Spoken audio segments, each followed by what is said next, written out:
गहरी अंधेरी रात में हवा ऐसे चल रही थी जैसे किसी ने आसमान को चीर दिया हो। वेरोली गांव की गलियां बिल्कुल सुनसान थी। पेड़ों की डालियां एक दूसरे से टकरा रही थी और मंदिर की घंटी अपने आप झूल रही थी। मंदिर के अंदर अंधेरा पसरा था। सिर्फ एक दिया रखा था राखनदार बाबा की मूर्ति के आगे। वो दिया जो बरसों से कभी बुझा नहीं था, आज बुझ चुका था। अरे दीपक, दिया बुझ गया क्या? हाँ बाबा, खुद ब खुद बुझ गया। मैंने कुछ नहीं किया। अरे बाप रे, ये शुभ नहीं है। राखनदार कभी बिना संकेत के नहीं सोता। बाबा देखो, ये क्या है? मूर्ति के पास राख गिरी हुई है, जैसे किसी ने हाथ रखकर झाड़ दी हो। राख? मूर्ति के पास राख? हे देवा, ये तो अनर्थ का संकेत है। बाबा, हवा अंदर कैसे आ रही है? दरवाजा तो बंद था। कभी कभी जब देव जागते हैं तो अजीब चीजें होती हैं। उसी वक्त गांव के पश्चिमी किनारे से एक भयानक चीख सुनाई दी। बचाओ, कोई है क्या? गणेश राव और दीपक दोनों उछल पड़े। विट्ठल के घर की दिशा से आई है ये आवाज। चलो बाबा जल्दी। दोनों भागते हुए गांव के किनारे पर लोगों की भीड़ पहले से ही वहां जमा थी। विट्ठल की पत्नी सोनाबाई जमीन पर बैठी रो रही थी। हम घर आले होते। अरे दरवाजा तोड़ दे, क्या हुआ अंदर? दरवाजा तोड़ा गया। अंदर विट्ठल फर्श पर पड़ा था, शरीर अकड़ा हुआ, आंखें फटी हुई। उसके होठों पर राख के निशान थे। गाठ फटत झाले तो खिडकीतून आत पाहत होता, मग तो मंदिराच्या दिशेला गेला आणि परत आला नाही। शायद सांप काटा होगा। अरे नहीं, देख उसके नाखून काले हैं। सांप नहीं, कुछ और है ये। गणेश राव आगे बढ़ा, विट्ठल के पास झुक गया। उसने सांसें देखी, सांस नहीं थी, पर आंखें अब भी मंदिर की दिशा में देख रही थी। बाबा, ये फर्श पर क्या है? ये राख के निशान देखो, कमरे से दरवाजे तक बने हैं। सबने देखा, राख की फर्श पर थी, जैसे कोई राख से लिपटा आदमी अंदर आया हो और फिर हवा में गायब हो गया हो। राखनदार उठ रहा है। भीड़ में सन्नाटा छा गया। कहीं दूर मंदिर की घंटी अपने आप बजी और हवा में फिर धुंध होने लगी। गांव के लोग मानते हैं कि गांव का हर इंसान राखनदार बाबा की छत्र छाया में जीता है। गांव की सीमा पर बना वेतोबा देव का मंदिर, जिसे अब सब राखनदार मंदिर कहते हैं, उसकी दीवारों पर सदियों पुरानी राख जमी है। कहते हैं कि वो राख उस साधु की है जिसने अपनी आत्मा को इस मंदिर में बांध दिया था। सदियों पहले वेरोली गांव पर एक प्रेत का साया था। रात में लोग गायब हो जाते थे, बच्चों के गले में नीले निशान दिखते थे और सुबह खेतों में लाशें मिलती थी। लोग कहते थे वो प्रेत जंगल के अंदर रहने वाली किसी कालिनी नाम की तांत्रिक औरत का भेजा हुआ था। तो उस समय कोई साधु आया था ना बाबा? हाँ, ध्रुवनाथ नाम का साधु।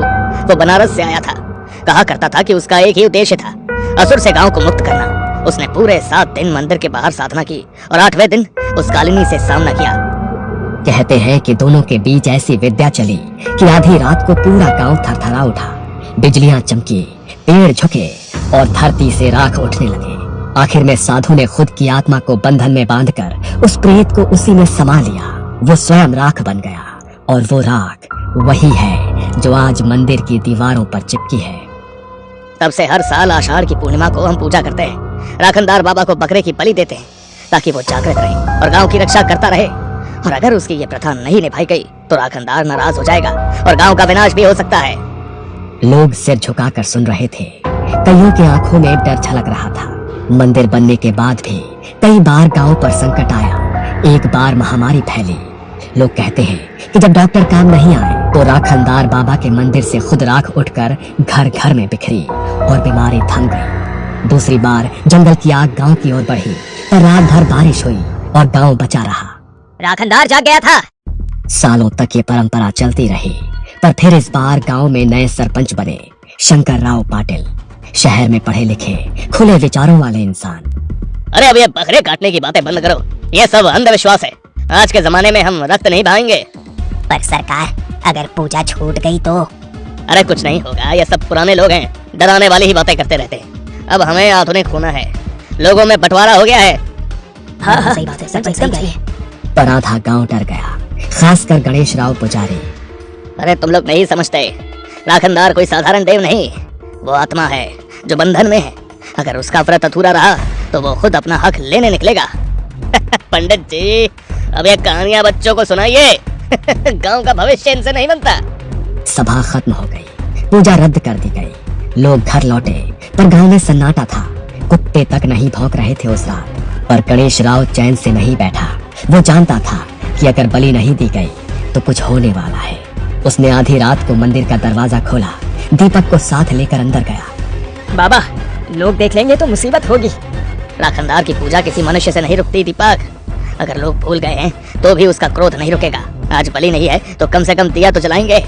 उन्होंने दिया जलाया, मूर्ति पर हार चढ़ाया और आंखें बंद करके मंत्र पढ़ने लगे। जय राखनदार देवा, गावाचन रक्षण करा। पर दिया जलते ही हवा का झोंका आया और दिया बुझ गया। मंदिर की दीवारों पर जमी राख धीरे धीरे नीचे गिरने लगी। दीपक डर कर पीछे हट गया। बाबा, बाबा, वो मूर्ति हिल रही है। गणेश राव की आंखें फैल गई। वो थर थर कांपने लगा। अब देर हो चुकी है, राखनदार जाग चुका है। मंदिर की मूर्ति धीरे धीरे हिलने लगी थी। मूर्ति हिलते ही गणेश राव और दीपक के पैरों तले जमीन खिसक गई। दीपक कांपते हुए बोला, बाबा, ये मैंने नहीं देखा कभी। मूर्ति हिली, सच में हिली। भाग दीपक, अभी मंदिर में रहना ठीक नहीं है, भाग। दोनों मंदिर से भागते हुए सीढ़ियों पर गिरते पड़ते नीचे उतरे और गांव की ओर दौड़ गए। पीछे मंदिर के अंदर से घंटियां और तेज हवा की आवाज आने लगी। अगली सुबह खेतों में काम करने गए किसानों ने देखा कि पशु मरे पड़े। उनके शरीर पर जलने जैसे निशान थे। खेत में जहाँ जहाँ सूखी घास थी वो जलकर राख फैली थी। अरे रे, ये क्या है? खेतों में राख किसने किया है ये? किसी ने नहीं, ये तो खुद जले हैं। ऐसे लग रहे हैं जैसे अंदर से सुलग रहे हो। खबर पूरे गांव में फैल गई। हर कोई कह रहा था राखनदार नाराज हो गया है। तब से रातें और भी डरावनी होने लगी। गांव के बीच वाले कुएं से रात में कदमों की आवाजें आती, धीमी, गीली, छपक छपक, जैसे कोई पानी से बाहर निकलकर चल रहा हो। कल रात मैंने देखा कोई आदमी कुएं के पास खड़ा था, लेकिन जब पास गई तो वहाँ कीचड़ जैसी राख पड़ी थी। बस कोई कुछ नहीं समझ पा रहा था। लोगों ने सरपंच शंकर राव के घर जाकर कहा, अब पूजा करनी पड़ेगी सरकार, वरना गांव नहीं बचेगा। पर शंकर राव अब भी हंसता रहा। कुत्ते मर गए, गाय मरी तो उसमें भी भूत देखोगे? कुछ नहीं है ये, डॉक्टर को दिखाओ। अगली रात दीपक और गणेश राव मंदिर के बाहर चबूतरे पर सो रहे थे, क्योंकि डर के मारे अंदर जाना बंद कर चुके थे। आधी रात को अचानक मंदिर के अंदर घों घों सी आवाज आई, जैसे कोई गुर्रा रहा हो। दीपक चौंक कर उठा। कौन है वहाँ? बाबा, बाबा, आप सो रहे हो क्या? कोई जवाब नहीं। वो उठकर इधर उधर देखने लगा। अचानक फिर मंदिर की घंटियां अपने आप बजने लगी। दीपक का दिल जोर जोर से धड़कने लगा। वो कांपते कदमों से मूर्ति के पास गया और जैसे ही उसकी टॉर्च की रोशनी मूर्ति पर पड़ी, उसकी आंखें फटी की फटी रह गईं। मूर्ति की आंखों से लाल तरल जैसा कुछ बह रहा था, जैसे खून, पर वो गाढ़ा था। मूर्ति पर अब भी वैसी ही दरारें पड़ी हुई थी। बाबा, उठो, जल्दी उठो। गणेश राव नींद से हड़बड़ा कर उठा। क्या हुआ दीपक? देखो बाबा, मूर्ति के आंखों से कुछ बह रहा है। गणेश राव को आंखों पर भरोसा नहीं हो रहा था। उसने झट से पूजा की थाली उठाई, मंत्र पढ़ने लगा और दिए जलाने लगा। पर तभी तेज हवा बहने लगी और दिया जल ही नहीं रहा था। ए राखनदार देवा, शांत हो, हम ही विसर लो नहीं। अचानक मंदिर में धूप बत्ती अपने आप जल उठी और उसी वक्त मूर्ति के पीछे की दीवार से भारी और गहरी आवाज आई, माझा व्रत अपूर्ण रहना है। दीपक वहीं जमीन पर बैठ गया। उसका शरीर सुन्न हो गया। गणेश राव की सांसें रुक गई। गांव की हवा बदल चुकी थी। हर रात कुछ ना कुछ घटता था। पहले लोग सोचते थे कि अफवाहें हैं, लेकिन अब लगातार 3 रातों में कोई ना कोई गायब होने लगा। तब सबके चेहरों पर डर साफ साफ दिखने लगा था। एक शाम गांव के किनारे बसे अंबाजी के खेत से चीख की आवाजें आई। जब लोग पहुंचे तो अंबाजी की लाश अधमरी हालत में मिली। आंखें पूरी सफेद, चेहरा राख से भरा और छाती पर ऐसे लग रहा था जैसे किसी ने जोर देकर दबाया हो। सुबह होते होते ये खबर पूरे वेरोली में फैल गई। लोगों ने मंदिर की सीढ़ियां धोकर पूजा की कोशिश की, पर जैसे ही किसी ने दरवाजे के पास दीपक जलाया, हवा इतनी तेज चली कि लौ एकदम बुझ गई। मंदिर की घंटियां अपने आप बजने लगी। हर बार जब घंटी बजती, गांव के किसी कोने में एक और अनहोनी घटती। अब गांव 2 हिस्सों में बट गया था। कुछ लोग मंदिर को हमेशा के लिए बंद करने की बात करने लगे। ये सब उसी आत्मा का श्राप है। अगर मंदिर बंद कर दिया जाए तो शायद सब शांत हो जाए। अरे मूर्खो, उसे बंद करोगे तो वो दीवारें तोड़ देगा राखनदार कोई देव नहीं है, वो बंधन में बंधी शक्ति है। उसे पूजा से शांत किया जा सकता है, ताले से नहीं। कई लोग घबराकर पीछे हट गए, पर कुछ युवकों ने विरोध किया। अब ये सब अंधविश्वास है बाबा, अब इस गांव में बलि नहीं होगी।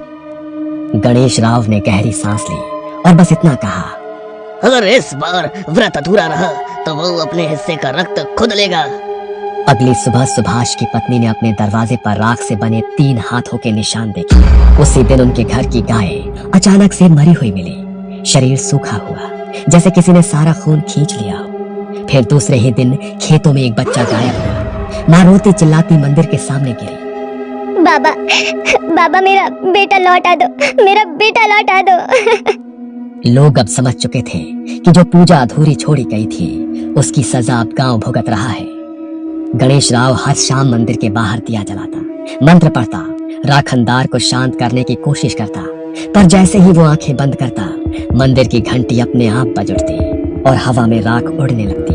कभी दिया बुझ जाता तो कभी मूर्ति से लाल द्रव्य टपकता दिखाई देता। गणेश राव की हालत बिगड़ने लगी थी। उसकी आंखों के नीचे काले घेरे, आवाज में थरथराहट और होठों पर वही एक बात, वो जाग चुका है। गांव के सरपंच जिसने ये सब बंद करने का फैसला लिया था, उसे अब रात में नींद नहीं आती थी। वो हर रात सपने में देखता कि राखनदार उसकी खाट के पास खड़ा है, राख से ढका चेहरा, लाल आंखें और हाथ में लाठी। हर बार वो कहता, तू माझं व्रत तोडलंस, आता तुझी वेळ आहे। सरपंच पसीने से भीगा हुआ जागता और दिन भर बेचैन रहता। एक रात उसने अचानक घर से बाहर भागने की कोशिश की। वो नींद में भागते हुए मंदिर की ओर जा रहा था। वो मंदिर के सामने गिरा और वहीं हार्ट अटैक से उसकी मौत हो गई। सुबह जब लोगों ने देखा, उसके चेहरे पर भी वही राख का निशान था, हाथों के 3 छापे, जैसे किसी ने पकड़कर उसकी आत्मा निकाल ली हो। लोग अब दिन में भी घरों से निकलने से डरते थे।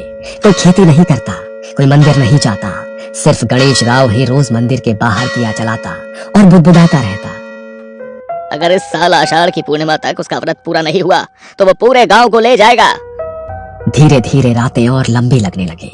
कुएं के पास अजीब आवाजें, खेतों में डरावने साए और हवा में राख की गंध से और भी भारी हो गई। सरपंच की मौत ने पूरे वेरोली गांव को हिला दिया था।